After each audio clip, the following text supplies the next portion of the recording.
Hey everyone, it's Isgar. In this video, I'll be speedrunning the seed Isgar_, which is my username on Twitch. Speaking of which, I stream speedruns and occasionally other content, so drop a follow if you can. This seed was kind of unexpectedly amazing, and the run turned out pretty cool. Be sure to leave a like and subscribe for future content. Hope you all enjoy. So this is an idea that I've had for a while, but I wasn't sure if it was going to work out because I didn't know what the seed was going to be like. To preface, trying to find a good speedrunning seed on 115 is extremely tough. With the current ocean strategies, there are a lot of things that need to go right. Generally, you want to find a village close to an ocean, a monument, a bunch of emeralds from shipwrecks, an accessible fortress, and a stronghold that ideally can be reached by mostly or all ocean travel. Only when you have pretty much all of these things can a 115 run be pretty fast. All this luck depends on the seed, and since you're watching this video, somehow I got super lucky with my name as the seed. Interestingly enough, this run starts out with an abandoned village. It's kind of useful in that I can get some beds and basic tools at the start, but I still need to find a regular village to kidnap a villager to trade with later. I only get 2 beds from this village because they were somewhat convenient, and I'm expecting to get more later from another village. I also get a few pieces of bread from a chest, which is actually really nice. I don't want to spend much time gathering food because I want to go as fast as possible. And because I have a low amount of food at all times, I have to make sure that I take as little damage as possible.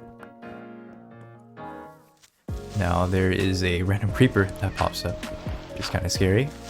I'm trying to get up as quickly as possible, barely escape the explosion. Anyways, now I have all my tools. I'm going to be headed towards the ocean in search of shipwrecks as well as the village that I talked about earlier. Ocean looks pretty open, so that's definitely a good sign.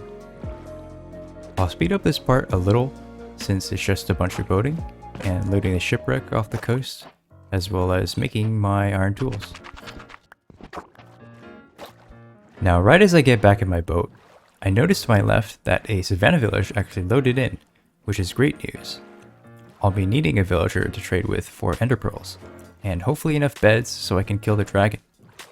Villages are also convenient places for getting more emeralds, since I can mine hay bales there to trade wheat for emeralds with a farmer.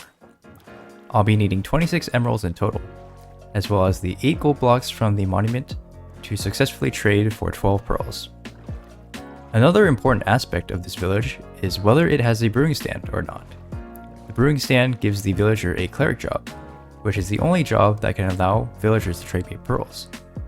If it doesn't have a brewing stand, I will have to get an extra blaze rod from the nether so I could craft one, which may take more time.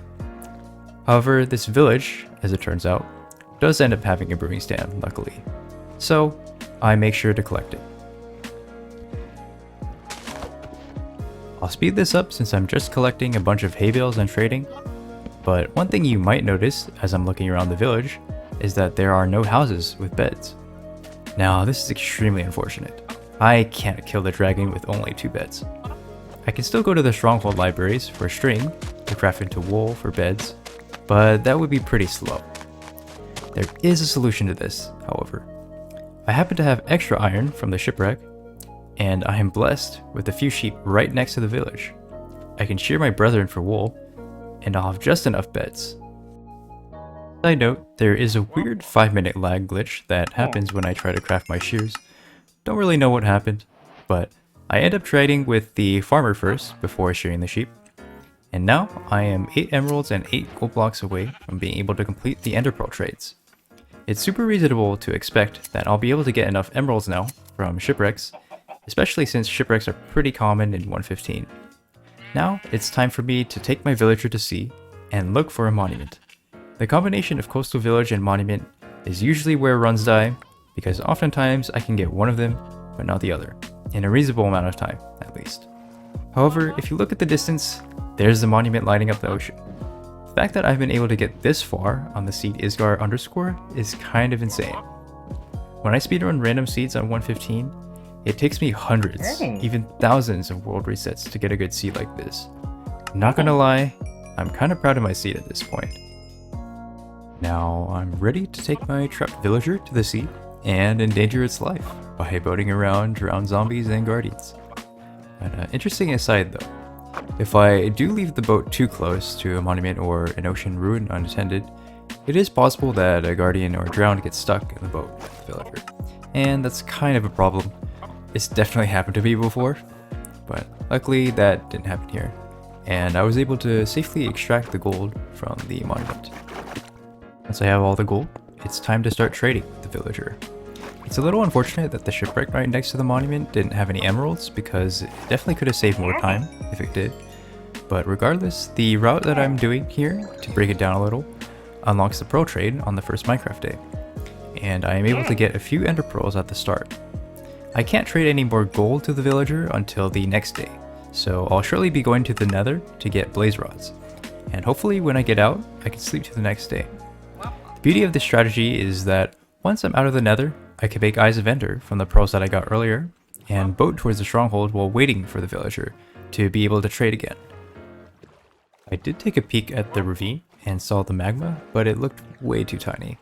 Usually magma ravines that are too small don't have lava under them, and so they can't really be used to make nether portals.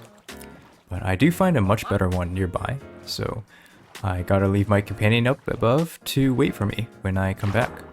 The thing I also do with boats is position them in the direction I want to go in the future, so I remember where to go after I'm done with certain tasks.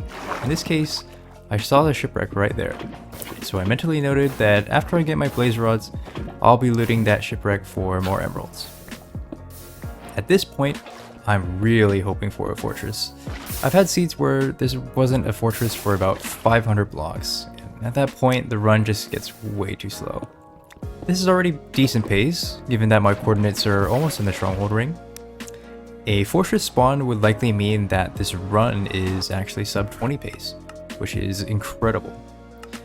Now the moment of truth arrives here. I have to pull up the pie chart and locate the fortress. First though, I do craft a shield because, as I referenced earlier, I don't have much food, and fighting blazes without a shield on low food is a nightmare. As I'm looking around, I see nothing invisible around spawn. Fortunately, locating the fortress isn't a complete disaster, but to be honest, it isn't the greatest either. By using the pie chart, I found that the fortress blaze spawner is about 18 chunks away. There's about 300 blocks away, which sucks a lot, but if the terrain is good, then it won't take too much time. Here, by also using pie chart and chunk borders, I found the direction of the fortress, which was -Z, or north. And so begins the long trek. Even though the distance of the fortress is the slowest part of this run, it's definitely super manageable. Initially, there does seem to be a lava lake in the direction that I have to travel, but as I follow the terrain there is a convenient way across. Luckily, the skinny sliver of land that makes a little bridge across the lava leads directly to the part of the fortress where the blaze spawners are. And after going straight for a little bit, I end up finding a spawner to the right. Now what I usually do in my speedruns after killing the first few blazes is blaze bed if I have an extra bed. To explain briefly, a blaze bed is a technique that uses the bed explosion in the nether to clear out a lot of blocks around the spawner at once so that there is more space for blazes to spawn.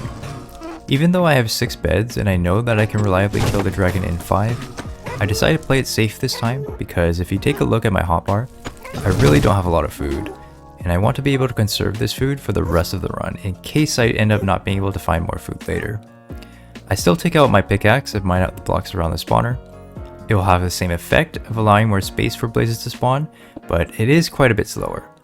This is made up for with my blaze rod drops. I get above average luck and manage to get 6 rods from 9 blazes killed. I'm able to leave shortly after that and get back to the overworld. My primary objective, now that I have the necessary blaze rods, is to trade for the rest of the ender pearls. Ideally, I'll be able to get 12 ender pearls, but to do that, I still need to loot a few more shipwrecks to get more emeralds for the trades. I also still have 48 more gold to trade to the villager. You'll notice that it is nighttime right now, and since I've already traded gold with the villager during this first day-night period, I'll have to sleep and speed out to the next day in order to trade with it again. Additionally, even after sleeping, During the first minute and a half of the Minecraft day, it isn't time for the villager to start their workday yet. So they will be unable to work and restock their items at their workstation until after that minute and a half. That's why during this time, instead of waiting around and doing nothing, I craft Eyes of Ender and boat towards the stronghold to make use of this time. Collecting emeralds is also a good use of this time as I pull it to the shipwreck. I've already traded 22 emeralds and 24 gold to the villager, so I just need 4 more emeralds in order to be able to get 12 pearls. Luckily, this ocean still seems to be very open, so finding more shipwrecks will be a piece of cake. Looting the food chest in the shipwreck was actually also really clutch, since I just ran out of food from my nether adventure. Even though it's only 3 bread, it's more than enough for me to feel safe about not losing much hunger or health for the rest of the run, because from here on out, the only really dangerous things I'll be encountering are potentially a crowded stronghold with tons of hostile mobs, and the dragon, assuming I don't look at the enderman in the end. When I check my coordinates, I'm feeling pretty good because I'm very close to the stronghold ring. The first stronghold ring, or the area where the first 3 strongholds can be found, is about 1300 blocks away from 0, but it extends to about 2800 blocks. So I'm hopeful that the stronghold will be as close as possible so that I can be there in a very short amount of time. I'm also adjusting my perspective to look into the ocean just in case the stronghold is exposed. I'm not really seeing anything right now, so my plan is to park my boat at the mountains at a distance and set down the brewing stand so that the villager can trade. Of course, not before I get this final shipwreck for emeralds. Looking at the pace, I can likely finish this run pretty easily under 25 minutes. Assuming the stronghold is somewhat close, I should be able to finish trading and get there around 20 minutes, and if the dragon doesn't take too long to perch, I'll be able to seal the deal. Something interesting to think about is that I used about 4.5 minutes traversing to and from the fortress because it was that far away. If I had a really good nether spawn right next to the fortress, that could have potentially saved me a lot more time, and maybe reduce the travel time to about 30 seconds to a minute. Saving that much time would mean that I would have been able to enter the stronghold around 16 minutes, which is incredible pace. If only my seed had a fortress spawn, it would have been so cool for my username to be a sub 20 seed. In any case, sub 25 is still very respectable. Within the category of 1.9 to 115 speedrunning, sub 25 is kind of a milestone. Right now, sub 25 is about top 60 on speedrun.com, to give a little perspective. So, can't really complain too much, the seed is still pretty cracked. Getting back to the run, right now I'm just waiting for the villager to restock so that I can trade the rest of my gold and get 7 more pearls. While I wait, I just reorganize my inventory a little. There isn't really anything I can do to speed up this process because the villager restocking is somewhat random. Now that I have everything I need, it's stronghold time. When I throw the eye, I notice that it's a pretty good direction. I've been traveling towards this mountain the entire time, and taking a different angle and seeing the eye point towards this mountain coast means that it should be right here. I didn't really spot it earlier, but it is indeed here. I look under the water and see the stone bricks. Granted, the shape of the stronghold parts that are exposed don't seem to be the portal room, but we'll take it for sure. Hopefully with a bit of good navigation, it won't be too hard to find. Now, ocean exposed strongholds can be a recipe for disaster since they tend to be very crowded, as you can see right now. But despite all the distraction, what I'm doing now is trying to nav to the starting staircase of the stronghold by looking for backwards doors. When I approach this 4-way, all the doors are not backwards, so I know that I need to go back. I take out the shield because I am not about to deal with 4 mobs trying to kill me, and the shield plate turned out great. I saw the light source, so I had to check, and boom, portal room. Got pretty lucky with that. Got 1 eye filled in, so I only need to craft 6 more eyes, and I'm about to be in the end at around 21 minutes.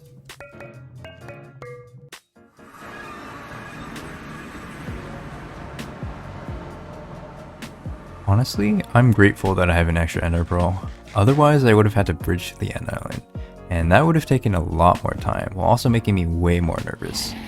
Pearl basically guaranteed that I would be able to get there safely. It would have been nice to have another pearl, so that when I'm waiting for the dragon to perch, I can immediately start moving farther away from the end fountain and increase the chance of it perching without being afraid of not being able to react and get to the fountain in time to kill the dragon. I can kill endermen for such a pearl, which I do in this case, but I have to stay closer to the fountain and pay closer attention to the dragon because I might just have to run in anyways if it perches quickly enough. Now it's just a waiting game before I'm able to one-cycle the dragon. Quick aside, before the one cycle happens, I want to mention how perfect the amount of food I had was. You can see I only have 1 more bread left, and I'm able to use it to fill up my hunger and health bars for the last time to make sure that I am at full health before the run ends. Obviously, I don't necessarily need entirely full health to one cycle, but it's definitely a very nice safety factor. Immediately I notice the dragon veer towards that point in between the towers across from me, and I know it's the time of reckoning.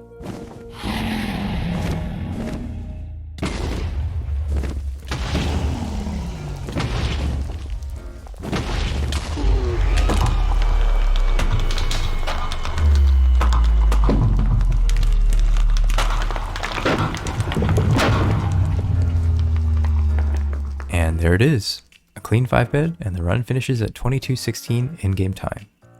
The seed Isgar underscore turned out so much better than I expected, and I had a lot of fun speedrunning it. Let me know down below what you thought about the run, and what other kinds of seeds you want to see me speedrun. Anyways, that's it for me. See ya everyone.